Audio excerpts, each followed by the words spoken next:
This movie is about a journey to the majestic Kailash, soaring high among the clouds but deeply rooted in belief for centuries.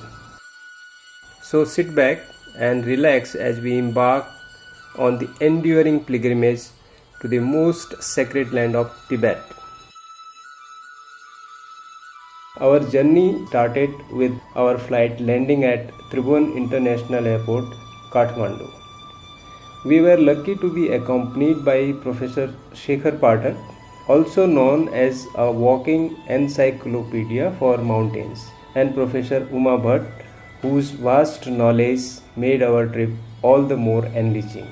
The sanctity of Kailash had attracted them the second time as they had visited it few years ago through the more stringent route under the Government of India.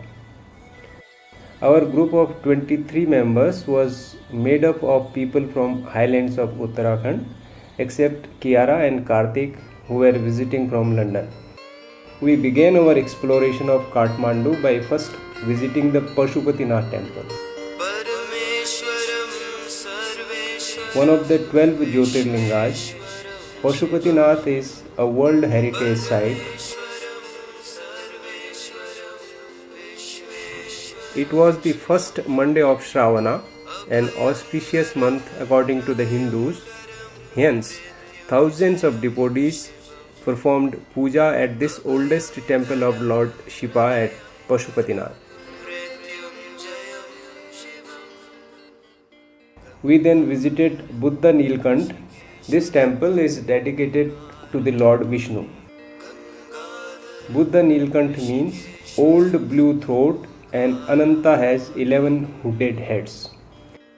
We also got a chance to visit famous Buddhist temple Swayambhunath. It is an ancient religious complex atop a hill in the west of Kathmandu Valley. It is also known as Monkey's Temple as there are holy monkeys living in the complex.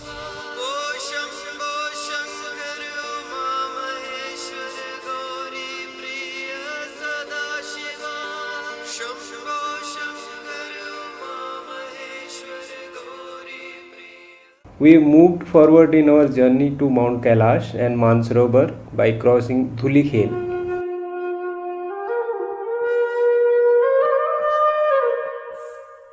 Beautiful and rich valley of Panchkal was another treat for our eyes. The Saptkoshi river system in Nepal is one of the beauty and magnificence. We first met the mighty Kosi river at Dolla Ghat. We then crossed the confluence of San Kosi and Bote Kosi in Sindhupal Chowk district. The other tributaries of Saptkoshi river system are Indravati, Dudkoshi, Arun, Barun and Taimur. The bus headed uphill on Arikino highway towards the Tibet border.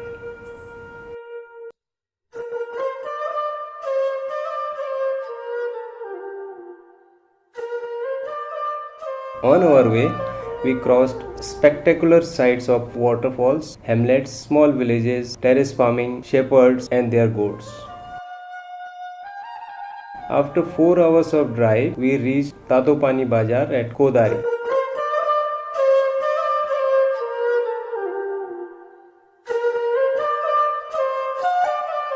At Kodari, our passports were stamped and we walked for about 200 meters over the Friendship Bridge over Bote Kosi river to enter Tibet.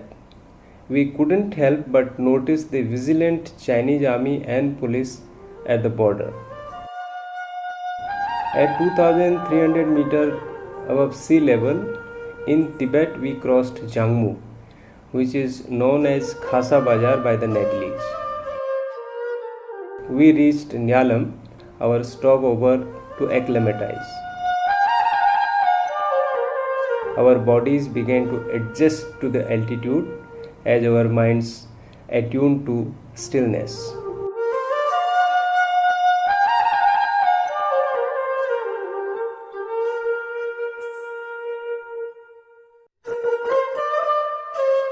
We were in Trans-Himalayan terrain. The nature seemed to invite us into its lap, and the visual sight only made us excited about the divine journey that awaited us. The expanse of the landscape, where the lush green grass met the high mountains and converged with the mighty blue sky, had us catching a breath. After crossing Jiangmu, throughout the highways, we were surprised to see every house carry a Chinese flag. It gave us an impression that they were forcibly displayed there. We crossed Nyalam Pass, also known as Lalungla, at 5050 meter above sea level to proceed towards Shishapangma range of snow-clad peaks on our left.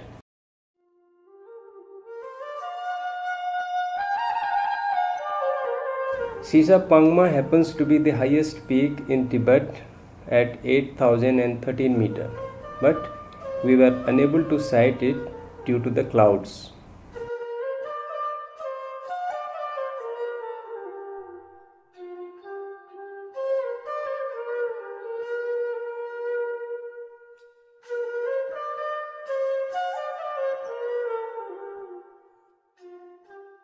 Then we were surprised by a large lake, Pikuso Lake. After crossing Sisapangma Valley, we moved towards Saga city, which is the biggest town and Chinese military base in the western Tibet. We stopped for a moment to touch the holy water of Brahmaputra river.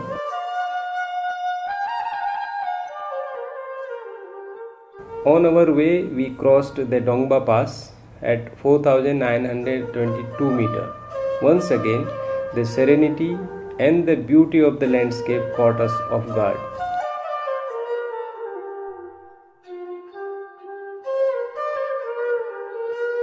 In some areas, photography was prohibited due to Chinese army settlement, so we observed as much as we could.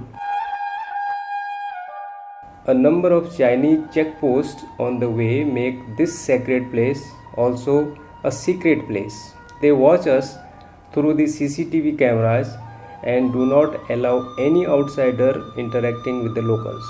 We witnessed a rare sight of spotting not one but two white yaks enjoying their morning, and also an amusing sight of two sheep crossing a fence by mistake as they wandered in the fields but not being able to find their way back. Thereafter, every moment of the journey was a breathtaking view of the mountains.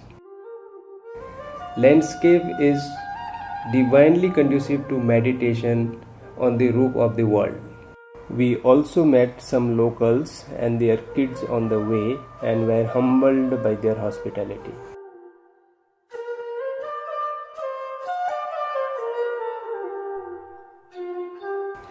Who can say that behind the genuine warmth of the locals has been the trauma of years of oppression and denial of basic right to freedom?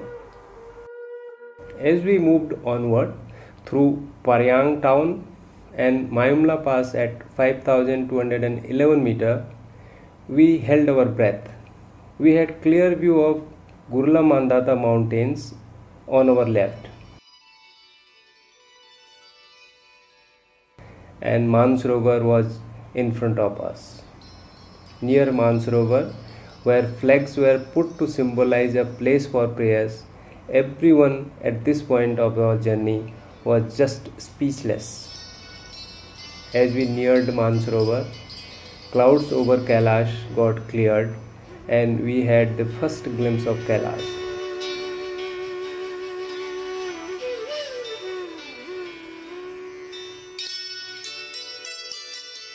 Mansarovar Lake, covering an area of 320 square kilometer and a total circumference area of 88 km, is a unique lake in itself. This is one of the most sacred lakes of freshwaters in the world at 15,000 feet above sea level. As soon as we reached at the bank of the Mansarovar, in no time we descended into the lake. It seemed like Mansarovar Lake was asking us, where were we all this time? After the dip in freezing water, we started off again, now stopping at Chui Monastery at the bank of Mansarovar. On the left side of Chui Monastery lies Rakastal. It is considered to be not so holy by the Hindus and even the locals. Fire, earth, sky, clouds, and water.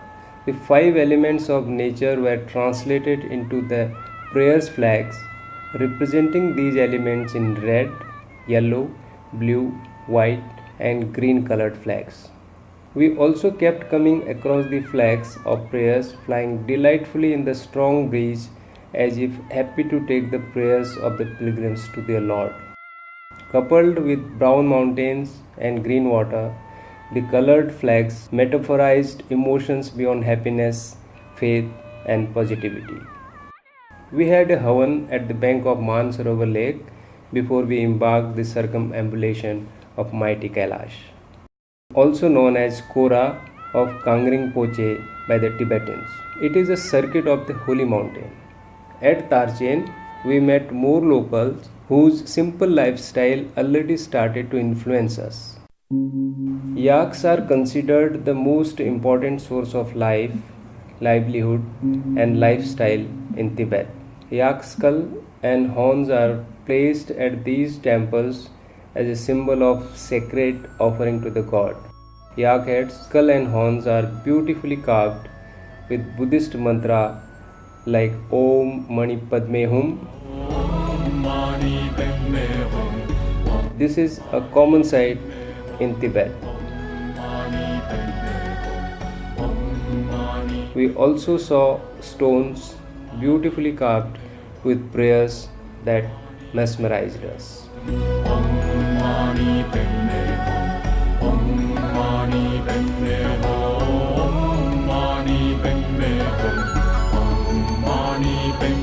Mount Kailash is also identified as legends of a mythic land. The fact of Kailash is that the area around this mountain is the source of four life-giving rivers of Asia: the Indus, Satluj, Brahmaputra, and Karnali. From Darjen, we had the good fortune of getting another glimpse of Kailash Parvat, and we couldn't wait to start our yatra on foot. Kailash, the center of the universe and also known as center of power, is here, seen with the Yamdwar in the foreground. And finally, the day had come. Known for its religious value, cultural significance, and thrilling nature, the yatra was about to open doors of experience to us which couldn't have been done otherwise. The parikrama happens clockwise, and we started our journey at Tarboche with a closer view of south face of Kailash in front of us. We loaded our luggage on the yaks and packed our bags. On the south face of Kailash, Hindu pilgrims believe to see throne of Lord Shiva. Hence, it is the abode of Lord Shiva. 9-story swastika on the mountain is considered to be seat of all powers by Bonpas. This face is also known as Astpada by the Jains. We saw the west face of Mount Kailash in a different shape. As we approached the west-north side, we witnessed views that left us spellbound. It is from this angle one can clearly see the serpentine reciting on the peak of the mountain. The holy mountain rises at an altitude of 6,714 meters above sea level. Climbing Mount Kailash is forbidden. The only person to have been atop the sacred mountain is Milarepa, an 11th century Tibetan Buddhist yogi. Standing alone amongst shorter hills, Kailash seems to be only next door from Derapok, where we stayed. But the closer we went to the hill, the further it seemed. experiencing peace, excitement, and satisfaction that knew no bounds. Every step opened doors to new insights, experience, and knowledge. As our eyes met with the most sacred north face from a touch away distance, we fell to our knees as if weighed down by the respect and admiration that ran down through our cheeks in the form of tears.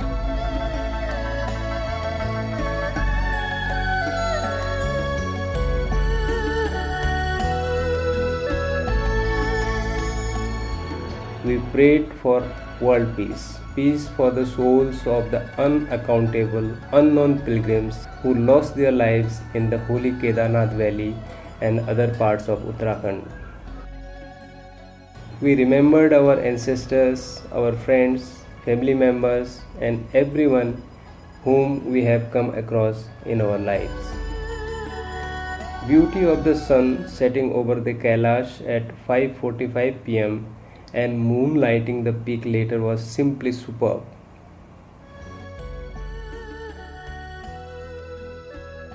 If we thought that the moonrise was the best we could get, the sunrise had a surprise planned for us. Watching the sunrise in the golden hours over the Kailash perhaps made us feel that all our efforts were worth. Realization takes place at the centric point, and one feels driven by emotions of accomplishment and pride in being there.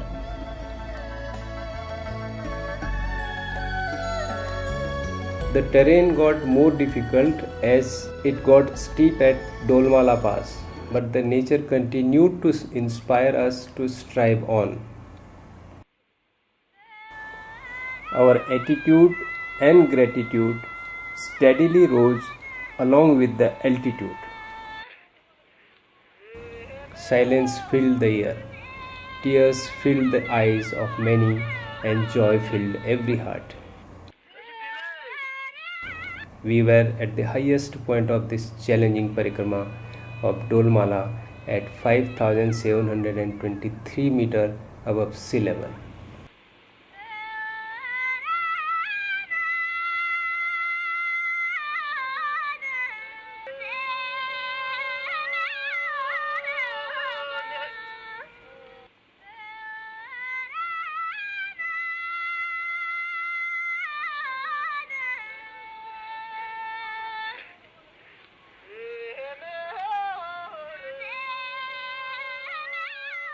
And here once again we had a surprise in store for us as we come across Gaurikund, a small lake. One cannot express after a point how the landscape was not only attractive but surprising.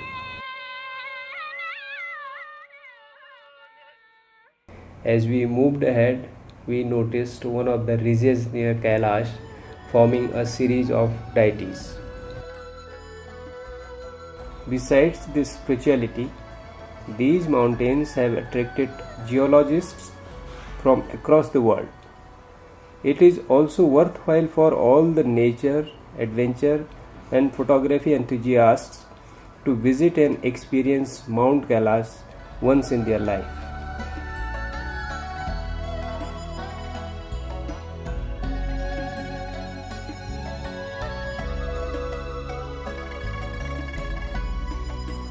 The wonderful topography of Tibet is quite inviting for geographers as well.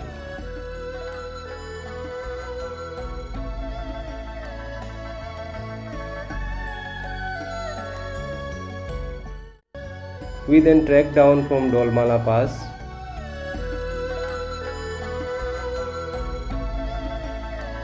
On our second day, about 22 km of trek, we stayed at Jutulpuk.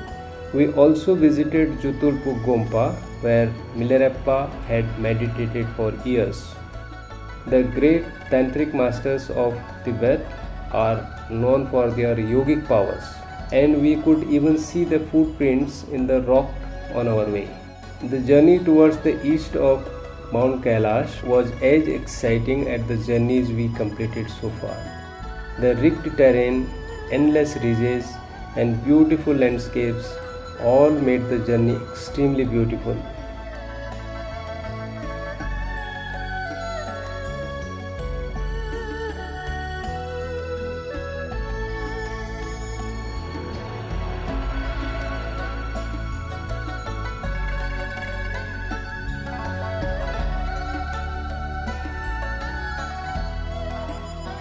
The Bonpas, on the other hand, do the parikrama anti-clockwise. Many pilgrims show their devout devotion by completing the 52-kilometer yatra by performing full body length prostration. We met some pilgrims performing the same and were humbled by their belief. In this ritual, the pilgrims lie down on the ground as a symbol of their surrender to the Almighty and mark a point. They then get up, offer their prayers to the gods, and walk to the mark to repeat the process. While we began our retreat back home, it was a sheer luck that we happened to visit a local exhibition and a fair where we could clearly view the highest peak of Tibet, that is Shishapangma, on backdrop of the stage.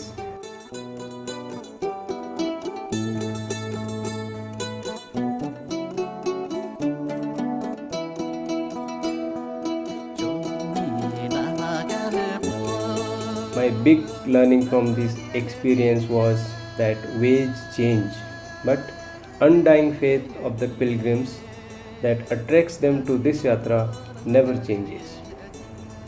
As we concluded this life-changing parikrama and packed our bags to go back, the experiences, moments, and magic latched onto us. As one of us looked back, it felt like Mount Kailash was asking us to visit again because we returned truly blissful.